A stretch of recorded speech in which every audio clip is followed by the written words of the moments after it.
रविवार की अगर प्रदोष पड़ जाए, कौन से दिन? रविवार की प्रदोष के दिन ये प्रयोग अवश्य कर कर देखिएगा। ज्यादा बार नहीं करना है, केवल एक ही बार करना, बाबा स्वयं कृपा करेगा। प्रयास करना। 3 स्थान पर चढ़ाई गई बेलपत्र हमें सुख का अनुभव करा देती। बहुत ध्यान लगाइएगा। पहला, अशोक सुंदरी की जगह, एक बेलपत्र अशोक सुंदरी वाली जगह। अब उसको अशोक सुंदरी की जगह पर भी चढ़ाने का तरीका क्या है? जब हम बेलपत्र चढ़ाएंगे तो उस बेलपत्र को चढ़ाते समय आपकी जो बेलपत्र की डंडी है, वो बेलपत्र, रविवार प्रदोष के दिन का ये उपाय है महाराज, ये बेलपत्र की जो डंडी है, इस डंडी का भाग शिवलिंग की ओर होना चाहिए। ये जो डंडी है, इसका भाग अशोक सुंदरी पर जब चढ़ाएंगे तो शिवलिंग की ओर इसका भाग होगा महाराज। दूसरी, बेलपत्र को जब हम समर्पित करेंगे तो जलाधारी का जया, विषहरा, शामरीवारी, दौतली, देव, मान लो जलाधारी ऊपर नहीं है शंकर जी के, तो उसका स्मरण कर कर 5 कन्याओं का नाम लेकर जया, विषहरा, शामलीवारी, दौतली, देव, इनका स्मरण कर कर शंकर भगवान के शिवलिंग पर बेलपत्र रखेंगे। बेलपत्र कहाँ रखना है? आप अगर यहां बैठे हो तो आपके विपरीत में डंडी का मुख होना चाहिए। ये बेलपत्र की जो डंडी है, इसका मुख आपके विपरीत में हो। आप यहां बैठे हो तो डंडी उधर होगी, आप इधर बैठे हो तो डंडी का मुख इधर होगा, आप उधर बैठे हो तो डंडी का मुख इधर होगा। आपके ठीक विपरीत की ओर डंडी का मुख हो। ये 2 जगह बेलपत्र समर्पित करने के बाद तृतीय बेलपत्र शिवलिंग की जो जलाधारी है, जहां पर भगवान शंकर का शिवलिंग रखा है, वहां स्पर्श कराकर, केवल छुआना है, स्पर्श कराकर बेलपत्री के पेड़ के नीचे ही कोई कंकर हो, कोई शंकर हो या कोई मिट्टी का ढेला हो, नी हो, तो वहीं मिट्टी को थोड़ी सी ऊंची कर कर एक बेलपत्र बैठकर इस बेलपत्री की डंडी जड़ की ओर, मतलब जो वृक्ष होता है उस ओर इस डंडी का मुख होना चाहिए। ये 3 रविवार के प्रदोष के दिन शंकर भगवान पर चढ़ाई गई बेलपत्र से हमारा गया हुआ धन भी पुनः आने का रहता है, और हमारा जो व्यापार बार बार बंद हो रहा है, शिव की कृपा से एक बार चालू तो चालू हो ही जाता है। शिव तत्व को जान, निवेदन है सब भाव से करना है। हमें कहीं दूर जाकर ये प्रयोग नहीं करना है। अपने शिवालय, अपने जो घर के आसपास में शिवालय हो वो एक बेल, अपने मंदिर में, अर्थात अपने घर के पास कोई मंदिर हो, शिवालय हो, देवालय हो, जहां शंकर भगवान विराजमान हो, शिवलिंग हो, ऐसी जगह पर अवश्य करें। रवि प्रदोष, रविवार के दिन पड़ने वाला प्रदोष एक ऐसा प्रदोष होता है जिस प्रदोष में अगर प्रदोष काल के समय पर बेलपत्र के वृक्ष को लगाया जाता है और वो बेलपत्री का वृक्ष बढ़ता जाता है, उसी के नीचे प्रदोष की प्रदोष दीप लगाया जाता है, तो वो कभी कंगाल नहीं होने देता, कभी कंगाल। रविवार के दिन पड़ने वाला प्रदोष ऐसा होता है जिस प्रदोष में अगर प्रदोष काल में बेलपत्री का पौधा लगाया जाता है और उस बेलपत्री के पौधे के नीचे प्रत्येक प्रदोष में अगर दीप लगाया जाता है तो व्यक्ति एक जन्म तो क्या 71 जन्म तक भी कभी कंगाल नहीं होता, धन वैभव में बढ़ता चला। जितनी रवि प्रदोष की प्रबलता है, रवि प्रदोष क्या करता है? धन देता है, संपदा देता है, वैभव देता है। जो बेटे बेटी, नवयुवक बेटा बेटी जितने भी कंपटीशन एग्जाम में बैठते हैं, जितने परीक्षा देने के लिए बैठते हैं, जितना कंपटीशन एग्जाम में बच्चा बच्ची बैठते हैं और वो आखिरी में ये विचार करते हैं कि मैं ये सीए क्लियर नहीं कर सकता, मेरा ये पार्ट क्लियर नहीं होगा, मैं आईएएस ऑफिसर नहीं बन सकता, मन से ये निकालना छोड़ दो कि मैं ये नहीं बन सकता। अगर आपने रवि प्रदोष के दिन प्रदोष काल में एक बेलपत्री के वृक्ष को कहीं पर भी लगाया है और प्रत्येक प्रदोष पर जाकर आप उसके नीचे अगर दीपक लगा रहे हो तो तुमको तुम्हारी मंजिल तो मिलकर रहेगी ही, चाहे कुछ नहीं। रवि प्रदोष की इतनी महत्वता है। जो महापुराण की कथा कहती है, ये 3 चीजें हमारे जीवन को सुख देती हैं। एक लोटा जल शिव को चढ़ाना प्रारंभ किया, एक लोटा जल शिव को चढ़ाना प्रारंभ किया, हमारे धीरे धीरे मार्ग सुलभ होते चले गए, मार्ग खुलते चले गए। मान लो कोई व्यक्ति पैसे खाकर चले गया, नहीं दे रहा है, तो शास्त्र कह रहा है भगवान शंकर के मंदिर में शमी का पत्र, शमी का पत्ता, शमी पत्र, शंकर के मंदिर में काली तिल्ली के साथ में शमी पत्र, शनि प्रदोष, सुख का देना। स्वयं शंकर को प्रिय है प्रदोष का व्रत, इसलिए निवेदन है बन सके व्रत करते हुए भगवान शंकर का अनुमोदन करें, जीवन को सार्थक बनाएं। भगवान शिव का स्मरण करते, लक्ष्मी आती ही नहीं, बहुत कष्ट है, जमीन जायदाद पड़ी बिक नहीं रही, तो एक काम करना, इतना दुख अगर आपके जीवन में है, त्रयोदशी तिथि आए, कोई सा भी हो, सोमवार, रविवार, मंगल, बुध, कोई सी भी त्रयोदशी, प्रदोष, कोई सी भी प्रदोष तिथि आए, उस दिन तुलसी की लकड़ी, पहले से तुलसी आपके घर में अगर सूखी हो, तुलसी सूख गई हो, तो उसकी जो लकड़ी होती है, उस लकड़ी का 7 लकड़ी का बंडल बनाकर दीप बना लो। लकड़ी का दीप मतलब लकड़ी पतली पतली डालियों को लेकर कच्चे सूत से उसको बांध लो और बांधकर घी में डुबक दो। शुक्ल पक्ष की त्रयोदशी तिथि जब आए, प्रदोष का जब व्रत आए, उस दिन भगवान के मंदिर में, शिव मंदिर में नहीं, भगवान किसी भी देवता के मंदिर में, विष्णु के मंदिर में, नारायण के मंदिर में, कृष्ण मंदिर में, राम मंदिर में, किसी भी मंदिर में, मंदिर ना हो तो अपने घर के मंदिर में शाम के समय पर उस तुलसी की लकड़ी का दीप, दिया भरकर उसमें घी डालकर जो दीप प्रकट कर देता है, जला देता है, दीप को प्रज्वलित कर देता है, उसके घर में कभी संपदा की कमी नहीं होती महाराज। विष्णु पुराण में स्पष्ट लिखा है। रविवार की प्रदोष के दिन ये प्रयोग अवश्य कर कर देखिएगा। जिंदगी में कर्जा ही कर्जा डूबा हुआ है, कर्जे में लदालूम हो और कोई उन्नति हो ही नहीं रही, बहुत कष्ट में हो गए, तो प्रदोष के दिन बेलपत्री के वृक्ष के नीचे दीप लगाएं, शिव जी के मंदिर में जाकर दीप लगाएं और अपने घर के दरवाजे पर दीप लगाएं। प्रदोष के दिन बेलपत्र के वृक्ष के नीचे लगाया गया दीपक, शिव मंदिर में लगाया गया दीपक और अपने दरवाजे पर लगाया गया दीपक, ये तीनों जब एकाग्रित भाव से दीप लगाए जाते हैं तो ब्रह्मा विष्णु महेश हमारे कार्य की सफलता देते ही हैं, उसमें अटकल नहीं है। रविवार की प्रदोष, जो काम दुनिया में कोई नहीं कर सकता वो अचूक फल की प्राप्ति रविवार की प्रदोष करा देती है महाराज। रविवार की जब प्रदोष पड़ती है तो शिव बेलपत्र के पेड़ के नीचे निवास करते हैं। मान लो आप प्रदोष का व्रत नहीं कर सकते,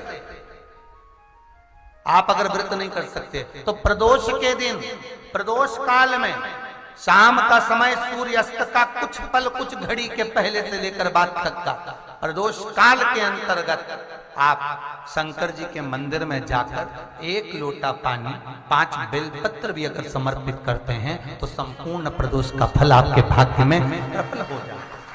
पड़ती है उस प्रदोष पर, प्रदोष काल में अगर एक आधी चम्मच भी गौ माता का दूध मिल जाए, एक छोटी सी कटोरी में सीधे हाथ में दूध और उल्टे हाथ में दूध, जल का पात्र या उसी पात्र के ऊपर दूध का पात्र रखकर हाथ में लेकर जो शंकर के शिवालय में देहली पर खड़ा होकर शंकर से अपनी कामना कर कर शंकर के मंदिर में जाकर दूध अशोक सुंदरी वाली जगह पर चढ़ाकर जल शंकर के शिवलिंग पर जो समर्पित कर देता है, देवाधिदेव महादेव उसकी कामना पूर्ण कर देते हैं।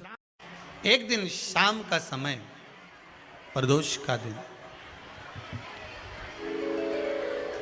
प्रदोष का दिन, प्रदोष काल, शाम का समय, भगवान देवाधिदेव महादेव माँ जगतजननी पार्वती जी के साथ में भ्रमण पर निकले। देखिए, अगर प्रदोष का व्रत नहीं कर सकते, प्रदोष के दिन आप व्रत नहीं कर सकते, मान लो आपसे भूखा नहीं रहा जाए, प्रदोष का व्रत नहीं कर सकते, प्रदोष के दिन आप भूखे नहीं रह सकते, मंदिर भी नहीं जा सकते, दिया भी नहीं लगा सकते, तो शिव महापुराण की कथा कहती है कि प्रदोष के दिन, प्रदोष काल में अपने ही दरवाजे के पास में देवाधिदेव महादेव का स्मरण कर कर लक्ष्मी की वृद्धि के लिए,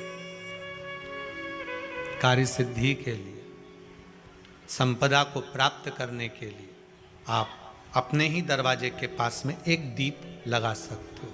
कौन से दिन? प्रदोष के।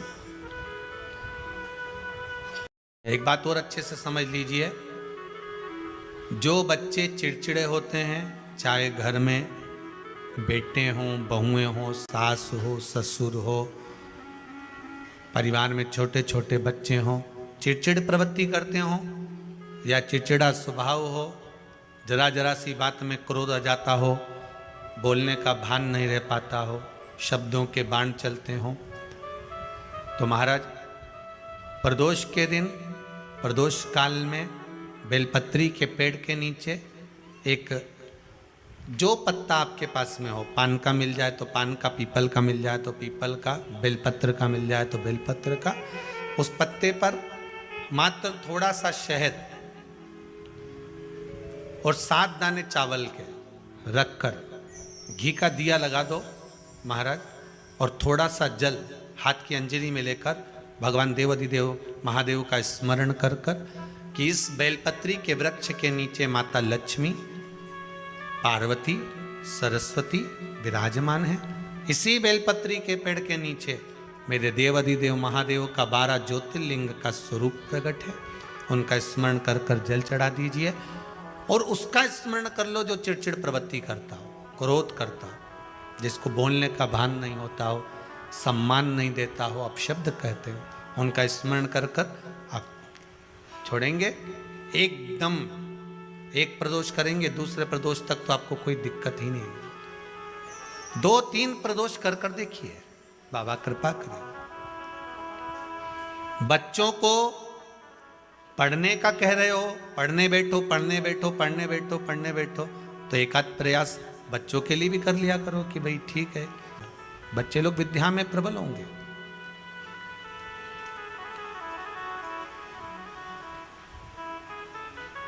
शिव उपासना का जो फल है वह 1000 गुना। पहले भी कथा में काज फिर कहते हैं, शिव मंदिर में जल बाद में चढ़ाना, शंकर के मंदिर में जाकर पंचामृत स्नान बाद में कराना, शंकर जी के मंदिर में जाकर पूजन बाद में करना, पहले थाली एक और रखकर शिव मंदिर में झाड़ू, पोछा या जो बेलपत्री, निर्माल्य जो भी रखा हो, उतरा हुआ सामान, उसको भरकर कहीं एक और जहाँ मंदिर वाले रखते हों वहाँ ले जाकर रख दो। झाड़ू पोछा एक बार जरूर। पूजन करने से पहले सबसे पहले सफाई का ध्यान रखो और एक विश्वास रखना, आप मंदिर की सफाई नहीं कर रहे हो, फिर निवेदन करूंगा आपको, आप मंदिर की झाड़ू नहीं लगा रहे हो, आप मंदिर की सफाई नहीं कर रहे हो, आप मंदिर में पोछा नहीं लगा रहे हो। जितना हाथ आप मंदिर में फेर रहे हो सफाई के लिए, उतना आपके जीवन में जितना दुख है, जितनी तकलीफ है, जितना कष्ट है, जितनी बीमारी है, उस पर हाथ फेर रहे हो, मंदिर में नहीं फेर रहे हो। नहीं तो सारी दुनिया में जितने मंदिर हैं, सारे मंदिरों में ट्रस्टियों ने कुछ ना कुछ लगा के रखा है। स्वीपर आता है, साफ करके जाता है, ये आएगा सफाई कर कर जाएगा, पंडित जी होंगे तो बुआरी लगा देंगे, पंडित जी होंगे सफाई कर देंगे। उन्होंने तो पंडित जी को बोल के रखा कि साफ कर दो, पंडित जी करते भी हैं, पर पहला फर्ज आपका है कि आप मंदिर में आए हो तो पहले आप सफाई करो। क्यों? क्योंकि हम उसका द्वार साफ रखें।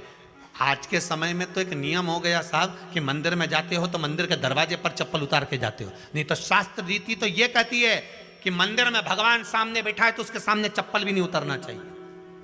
तो कई लोग कहते हैं मंदिर के अंदर थोड़ी ना उतार, हम तो जीने से भी बाहर, एकदम गेट के बाहर वहां उतार, पर सामने तो है ना, सम्मुख में तो है। तुम्हारे यहां अगर 4 लोग दिवाली मिलने आते हैं ना, तो तुमने चप्पल रखने का भी स्टैंड बनाकर रखा है, साइड में उतारिए, दहली पर मत उतार देना, थोड़ा साइड में उतारो। सामने से सब आते जाते रहते हैं, सामने उतारो, सम्मुख में क्यों उतार रहे हो?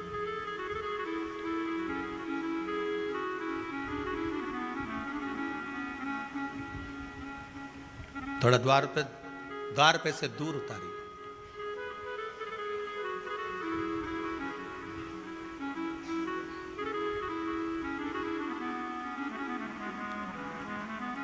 अभी तो कुबेरेश्वर धाम में काम चल रहा है। आप लोग जो दान दे रहे हो, आपके दिए हुए दान से निर्माण चल रहा है। अभी तो आप पहनकर जूता चप्पल भी अंदर आ जाते हो।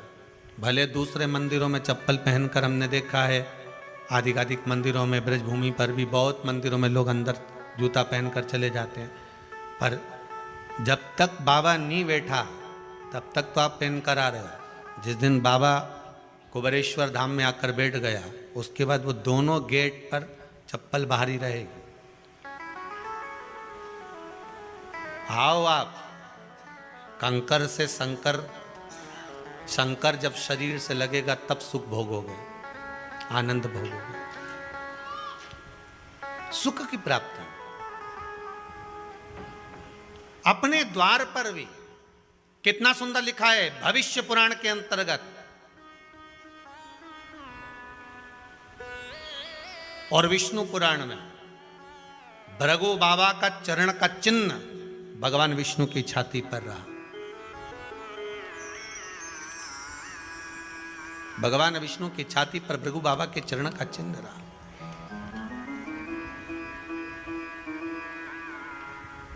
चरण का चिन्ह। अब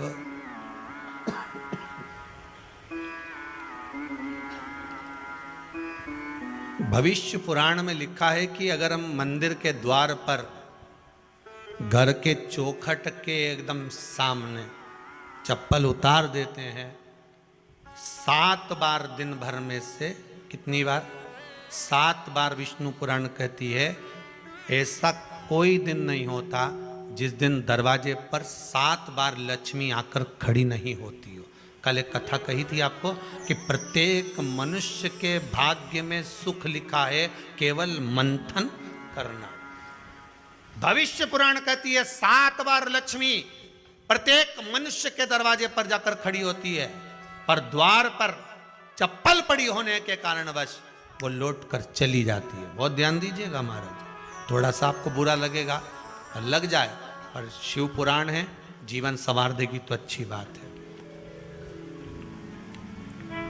जीवन संवार दे तो अच्छी बात है। मंदिर के द्वार पर हम जब चप्पल छोड़ते हैं, जिस मंदिर की चौखट पर चप्पल छोड़ी है, आप जितनी देर आराधना में लगे रहते हैं उतनी देर तक आपकी चप्पल पर जितने लोग लांग कर जाते हैं, जितने लोग लांग कर प्रवेश करते हैं, उसका भी दुख आपके भाग्य में आता चले जाता है। ध्यान दीजिएगा जरा।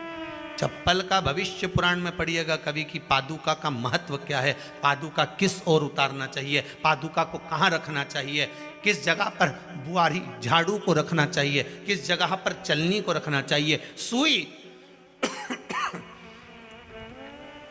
उस सुई को जिस हाल में सब बैठते हैं उस हाल में क्यों रखा जाता है? सुई तो इतनी सी है, पर जिस हाल में सब बैठते हैं उस हाल में ना तो झाड़ू रखते हैं, उस हाल में ना चलनी रखते हैं। भैया क्यों नहीं रखते? कारण क्या है कि जिस हाल में सब बैठकर बात करें, आवक जावक की बात हो, व्यापार की बात हो, लक्ष्मी की बात हो, प्रेम स्नेह की बात हो, आपस में बैठकर सब चर्चा कर रहे हो, अगर वहां छलनी होगी, झाड़ू होगी, तो बैठे बैठे बात करने में विवाद चालू हो जाएगा। 15-20 मिनट तुमने बहुत प्रेम की बात करी, अच्छे से बात करी, पति पत्नी बहुत प्रेम की बात कर रहे थे, मालूम पड़े बात करते करते से कब झगड़ा उत्पन्न हो जाए तो समझ में नहीं आया। हमारी बहू को क्या हो जाता है, बैठे बैठे बात करते करते झगड़ा कर देती है, जरा सी बात में झगड़ा चालू हो जाता है। कारण क्या है? जिस हाल में तुम बैठ रहे हो, जिस कमरे में तुम बैठ रहे हो, जिस हाल के अंदर सब बैठकर चर्चा करते, बात करते, चित्त करते, आपस में बैठकर सब लोग एक दूसरे के बातचीत करने बैठे हैं, आए व्यय देखने बैठे हैं, दुकान व्यापार की बात करने बैठे हैं, उस जगह पर भी झगड़े का क्रम कहां से आ गया? एक ना एक का मुंह क्यों फूल गया? कारण क्या था? कोई बात टेंशन क्यों आ रहा है? मतलब उस हाल में या तो चलनी रखी है या झाड़ू रखी है, भले तुमने सोफे के नीचे फंसा दियो, भले तुमने पीछे फंसा दियो, पर पड़ी जरूर है, रखी जरूर है, कहीं ना कहीं पड़ी होगी। क्यों कहते हैं कि जिस हाल में आप बैठ रहे हो, जहां पर आप संपदा की बात कर रहे हो, दौलत की बात कर रहे हो, व्यापार की बात कर रहे हो, व्यवसाय की बात कर रहे हो, उस हाल में अगर कहीं कैलेंडर टंगा हो, कोई सामान ऐसा रखा हो, कोई पर्दा ऐसा लगा हो, कोई चीज ऐसी लगी हो, तो उसमें एक सुई उसमें रख दीजिए। क्यों कहते हैं? हमारे यहां दूल्हा भी जाता है ना, तो उसका जो साफा बनता है या जूता उसको पहनाते हैं, उस तक में पिन टच करके भेज देते हैं। बोलो सही है कि गलत है? दूल्हा तोरण लगाने जा रहा है, दूल्हा तोरण देने जा रहा है, तो उसके जूते में भी पिन घुसेड़ कर भेजते हैं, पिन लगा कर भेजते हैं, उसके साफे में पिन लगा कर भेजते हैं। एक भले सुई नहीं लगाएंगे तो आलपिन लगा कर भेज देंगे। क्यों भेजते हैं? उसका कारण क्या? कि लक्ष्मी को लेने जा रहा है, संपदा लेने जा रहा है, और जिसको वो ब्याह करने जा रहा है उसका संबंध सुई और धागे के संबंध जैसा हमेशा सिला हुआ होना चाहिए, उधेड़ा ना जाए, कैंची जैसा कटा हुआ नहीं होना चाहिए। एक एक प्रमाण को जरा देखो तो। और दुनिया के लोग कहते हैं साहब हमारे यहाँ तो सुख नहीं है, शांति नहीं। शांति तुमने भंग करी, कोई दूसरा भंग करा। चप्पल उतार दी दरवाजे पर, मंदिर के द्वार पर। हम तो यहाँ तक कहेंगे पशुपति व्रत करने जा रहे हो, पशुपति व्रत को धारण करने जा रहे हो, एक सोमवार मत पहनो चप्पल। जब मंदिर जा रहे हो तब दिन भर पहनो, मंदिर जाओ मत पहनो। कोई जरूरी है कि मंदिर पहनने चप्पल पहनना जरूरी है? मत पहनो। मंदिर के द्वार पर जहां भगवान विराजे हैं उसके द्वार पर अगर आपने चप्पल उतारी है, आप तो अंदर चले गए। पर जितने लोग लांग रहे हैं उसका मालूम, उसका स्मरण कितना कितना गया। छाता, चप्पल, आसन, मांग का टीका, इसका भी वर्णन पहले कर चुके हैं कथाओं में, आप लोगों ने सुना होगा। छाते का भी वर्णन किया। किसी का छाता बारिश में तुम लेकर आ गए, पानी गिरने लगा, जी तुम्हारा छाता देना, छाता तो लेकर आ गए, पर जितने दिन तुम्हारे घर में रखा हुआ है उतना दिन तक हिसाब लगा कर रखना कि 15 दिन रखा तो तैयारी रख लेना। 15 दिन में कितने घंटे हुए, कितने घंटे कितने पल, उतना आपको दुख भोगना पड़ेगा। दूसरे का छाता आया, इसलिए कोई प्राण छोड़ता है, मरता है, तो उसके पद में यही सब चीजें देना पड़ती। क्या क्या बोलते जाओ। छाता, चप्पल, आसन, माला, सब देना पड़ता है। बोलो देते कि नहीं देते? तो क्यों देना पड़ता है? छाता क्या काम का कि छाता देना पड़ेगा? क्या व्यक्ति 24 घंटे क्या धूप में रहता था कि पानी में रहता था जो छाता देना पड़ेगा? चप्पल क्यों देना पड़ेगा? किस लिए देना पड़ेगा? उसका शास्त्र प्रमाण।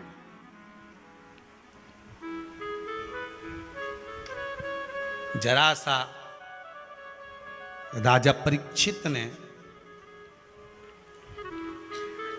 जरासंध के मुकुट को सिर पे पहन लिया था और बुद्धि बदल गई थी। शमीक बाबा के गले में मरा हुआ सर्प डाल दिया था। सही है कि गलत है? केवल मांग का टीका अर्थात सिर पर मुकुट बदला और काम हो गया। बहुत ध्यान देना पड़ता है महाराज, बहुत ध्यान देना पड़ता है।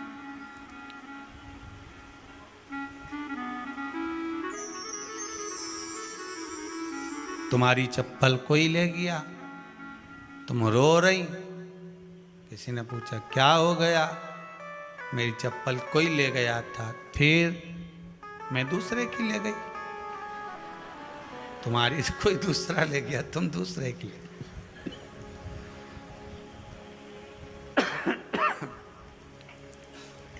नहीं भाई,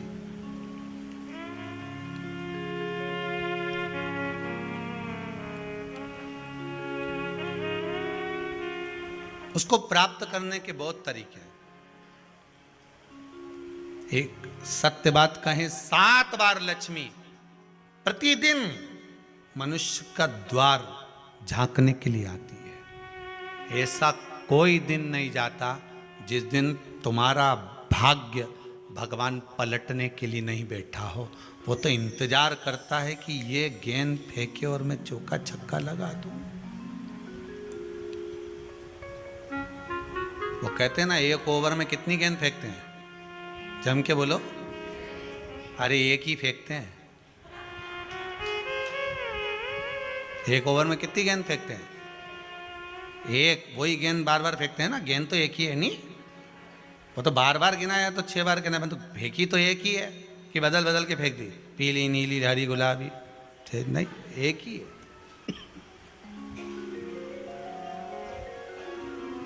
बदल बदल कर आया, गेंद एक ही थी, फिर फेंका कि ये तो वाइट निकल गई, फिर फेंकी, गेंद वही है, गिनती में 6 जा रही है। 1 साल निकल गया, 1 दिन निकल गया, फिर गेंद फेंकी, अरे साहब एक भी रन नहीं बना, फिर फेंकी, अभी भी नहीं बना, फिर फेंकी तो के बाउंड्री तक तो पहुंच गई है, अब की बार जो फेंकी तो के ऊपर से निकल गई, सीधे 6 पे पहुंच गई। भगवान भी ये कहता है, एक ही गेंद है, 6 बार फेंकी है। शास्त्र कहता है 7 बार दरवाजे पर लक्ष्मी आती है, मौका देखती है कि कब मौका मिले मैं इसके घर में प्रवेश कर जाऊं। पर कभी कभी ये निंदा करती दिखती है, कभी बहू की चुगली करती दिखती है, कभी टीवी में मन लगाए दिखती है, कभी सुई धागा लेके बैठी मिलती है, कभी झाड़ू लगाती फिरती है, कभी दरवाजे पे चप्पल खुली मिल जाती है, कभी कुछ मिल जाता है। मैं बार बार आती हूँ, अब नहीं माने तो मैं कई करूँ, मेरे को तो जाना पड़ेगा। मेरे को तो जो नियम है, सर्विस करने वाला, नौकरी करने वाला तो टाइम पे आएगा। तुम भले कंप्यूटर चलवाओ, चाहे मोबाइल उड़वाओ, चाहे तुम लिखा पढ़ी करवाओ, बोलो सही है गलत है, उसको तो करना है। बोलो साहब क्या करना पड़ेगा, लग जाओ कंप्यूटर पे, लग जाओ, उठाओ मोबाइल, ये तो उसको तो करना है। वो तो टाइम पे पहुंच गया 9 बजे, लक्ष्मी जी भी टाइम पे आती है। आई दरवाजे पे क्या देखा उसने कि ऐसा ऐसा है, कई कई की तो आदत पड़ी, रोटी घर में बना हुआ सारा दाल चावल सब्जी वब्जी जो बच गई उठा के मैं दरवाजे के पास में रख के आ गई। लक्ष्मी जी सोचे बताओ ऐसा तो पहले से रख, अंदर चली गई और ऐसा खिला दिया तो मैं तो नहीं जाऊं। लक्ष्मी जी वापिस चलती। कई लोगों की आदत, आटा छना हुआ, ऊपर की जो चापड़ थी उनने कहा गाय खा के चली जाएगी, ओटला पे पटक के आ गए। लक्ष्मी जी इतने में आई कि चापड़ तो यहाँ पटक के चली गई, मैं काय को जाऊं, छलनी में से जा उधर, नहीं जाऊं। कितना कितना कहा है महाराज, केवल 1 दिन का इंतजार रहता है, दिवाली आए लक्ष्मी जी हमारा घर आएगी ने, लीप लिया ने, पोत लिया ने, मांडना भी मांड लिया, लक्ष्मी जी का पाँव भी मांड लिया ना, कमल का फूल भी मंगवा लिया, गेंदा की माला भी बुलवा ली, सारी गेंदा वेंदा की माला दरवाजे पे भी लगा दी, चौक मोक पूर के बेटी इंतजार में, लक्ष्मी जी आएगी, लक्ष्मी जी आएगी। लक्ष्मी जी बोली मैं तो रोज आऊँ री जी, मैं तो रोज आऊँ, पर कई करूँ थारी बुद्धि काम नहीं करे, मैं कई करूँ, मैं तो रोज आऊँ। फिर के लक्ष्मी मैया अब की बार आ गई तो जाजे मती रही, बड़ी तकलीफ में हूँ। लक्ष्मी जी बोली नहीं जाना तो पड़ेगा, दिवाली का दिन है, हमारे 10 के घर जाना पड़ता है, बड़ी मुश्किल से तो गुजिया पपड़िया मिलता है, नहीं जाऊंगी तो अच्छा नहीं लगेगा, तो जाना तो पड़ेगा, पर रोज आऊंगी, प्रतिदिन आऊंगी। तू अगर मुझे रोक सकती है और अपने घर में बुला सकती है तो बुला ले, और आऊंगी मैं प्रतिदिन और जाऊंगी भी मैं प्रतिदिन। लक्ष्मी आती भी खूब है और जाती भी खूब है, एक जगह टिकती कभी नहीं है, बस उसको बुलाने का तरीका होना चाहिए। रोज भगवान चाहता है कि तेरा दिन फिर जाए। कथाओं में भी आप लोग बोलती हो, आंवला नवमी वगैरह की बोलना, जैसे ही का दिन फिर या, ऐसी बोलती हो ना, कथा कहानी सुनती हो जब, कैसे बोलते हो कहानी सुनने के समय पे, ये जैसे ही का दिन फिर यानी वैसा हमारा दिन फेर जे माता, ऐसा कर जे माता। तो माता जी बोले मैं तो रोज का दिन फेरूं तेरा, तो काहे के चिंता करे री कमला, काहे चिंता करे, मैं तो रोज का फेरूं, तू सुधरे तो मैं तो बिल्कुल तैयारी में। ब्राह्मण बेलपत्री को भर रहा था, बेलपत्री ब्राह्मण भर रहा था। पार्वती जी ने शिव जी से कह दिया इसके पास कुछ भी नहीं है, आपका भगत है ये, आपका भगत है, इसके पास कुछ भी नहीं है, आप कृपा नहीं करोगे। शंकर भगवान बोले आज प्रदोष का दिन है, प्रदोष काल में ये मेरी सेवा में लगा है। सुनो पार्वती, जितनी बेलपत्र इसने उठाकर रखी है वो बेलपत्र स्वर्ण मुद्रा के बराबर हो जाएगी, तो चिंता मत कर। शिव पार्वती को कहकर चल दिए। शंकर पार्वती बात कर रहे थे, इतने में एक सेठ ने सुन लिया कि जितनी बेलपत्र भर के ले जा रहा है उतनी स्वर्ण मुद्रा हो जाएगी। बनिया ने सुन ली, सेठ ने सुन ली, तो जैसे ही शंकर पार्वती गए, सेठ जी उस ब्राह्मण के घर चले गए, 100 सोने की मुद्रा देकर कहा जितनी बेलपत्र है चढ़ी हुई मुझे दे दे। जो चढ़ी हुई बेलपत्र है वो मुझे दे दे। महाराज लगे 15 दिन हो गए, घर में आवक नहीं है, परेशानी चल रही है। अपने ही घर में जो भी पौधा हो, जो भी पौधा, उस पौधे की मिट्टी को थोड़ा सा उठाओ, पार्थिव शिवलिंग बनाओ, उस पे जल चढ़ाओ, पूजन करो, दीप लगाकर प्रार्थना कर कर उसी का थोड़ा सा जल अपने दरवाजे पर लगाओ और बाद में पार्थिव शिवलिंग को वहीं पर उसी गमले में ही विसर्जन कर दो। 15 दिन तक लगातार प्रदोष काल में कर देखिए, मेरा शिव ऐसी करुणा करेगा, 15 दिन के अंदर ही आपको खुशियां मालूम पड़ेंगी। प्रदोष का जो दिन आए, 2 प्रदोष श्रावण के महीने के 2 प्रदोष पड़ेंगे। किसी भी प्रदोष पर एक पीपल के पत्ते पर कनेर का पुष्प अपने घर के अंदर रख लीजिए प्रदोष के 1 दिन पहले, और प्रदोष वाले दिन उसको बहते हुए पानी में डाल दीजिए। जिंदगी में जो तुम्हारे यहाँ तकलीफ चल रही है, एक उठ रहा है, एक बैठ रहा है, एक बीमार पड़ रहा है, एक ठीक हो रहा है, फिर बीमार पड़ रहा है, फिर ठीक हो रहा है, ये ठीक हुआ, फिर इसको हो गया, फिर इसको कुछ हो गया, फिर किसी को कुछ हो गया, अर्थात शिव का नाम लेकर। और फिर ही ध्यान देना, इस क्रम को करने के लिए आपको तुमरुकेश्वर महादेव का नाम लेना पड़ेगा। कौन से महादेव का नाम बोलना है? तुमरुकेश्वर महादेव, जिन्होंने भगवान शंकर की अविरल भक्ति को धारण करा। एक शिव और एक गुरु, 2 वाणी पर अगर भरोसा निश्चित है तो ये मानकर चलो कि भगवान शंकर आपके जीवन में कभी तकलीफ आने ही नहीं देगा। एक शिव की वाणी, एक गुरु की वाणी। प्रदोष के दिन एक चावल का दाना चढ़ाने वाला कभी गरीब नहीं हो सकता, कभी भिखारी नहीं हो सकता, कभी दरिद्र नहीं हो सकता।